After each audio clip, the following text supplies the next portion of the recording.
సోమవారం రాత్రి మంగళవారం ఉదయం నుంచి 10 గంటల వరకు ఒక్కసారిగా ఉరుములు మెరుపులు కొన్ని సందర్భాల్లో పిడుగులు పడి బీభత్సం సృష్టించింది అకాల వర్షం.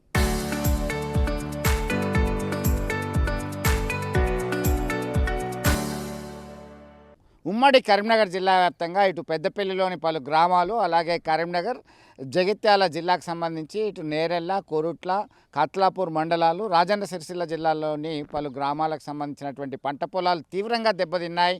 మామిడి కాత నేల రాలింది. ఎందుకు అక్కర రాకుండా పోయింది. వేలాది ఎకరాల్లో మామిడి తోటలు జగిత్యాల జిల్లాలో వేయడం అనేది చాలా కాలం నుంచి కొనసాగుతుంది. దానికి గంపెడ ఆశలతో ఉన్నటువంటి రైతన్న ఆశలపై ఒక్కసారిగా నీళ్లు చల్లాడు వరుణుడు. అలాగే పెద్దపల్లి జిల్లాకు సంబంధించి మొక్కజొన్న ఇప్పుడిప్పుడే కంకి పాలు పోస్తుంది. అలాగే కొద్ది రోజులు అయితే చేతికొచ్చేటువంటి పంట దెబ్బతినిపోయింది అని చెప్పేసి వాపోతున్నటువంటి పరిస్థితి. మరొక వైపు కత్లాపూర్ ప్రాంతానికి సంబంధించి ఒక రైతు దేవుడా 6 ఎకరాల్లో మొత్తం మునిగిపోయింది, పంటంతా నాశనం అయిపోయింది అంటూ రోధిస్తున్నటువంటి తీరు పలువురిని కంటతడి పెట్టించే విధంగా ఉంది. మొత్తం మీద గతంలో సైతం అకాల వర్షాల వల్ల పంట దెబ్బతిన్నటువంటి రైతన్నను ఆదుకుంటామని ప్రభుత్వ యంత్రాంగం, ప్రభుత్వ పెద్దలు హామీలు ఇచ్చారు. కానీ దాన్ని అమలు చేయడంలో సక్సెస్ కాలేకపోయారనేటువంటి ఆరోపణలు వస్తున్నటువంటి నేపథ్యంలో ఇప్పటికైనా ఖచ్చితంగా పంట ఎంత నష్టం జరిగింది, ఎక్కడెక్కడ ఎవరు జెన్యున్గా పంట నష్టపోయారు అనేటువంటి కోణంలో సమగ్ర విచారణ సర్వే లాంటిది జరిపిన తర్వాత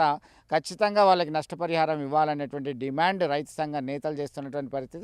మొత్తం మీద మనం చూస్తున్నాం, ఇదంతా కూడా ఈ పంట పొలాలన్నీ కూడా చాలా కోతకు వచ్చినటువంటి పరిస్థితి ఉంది.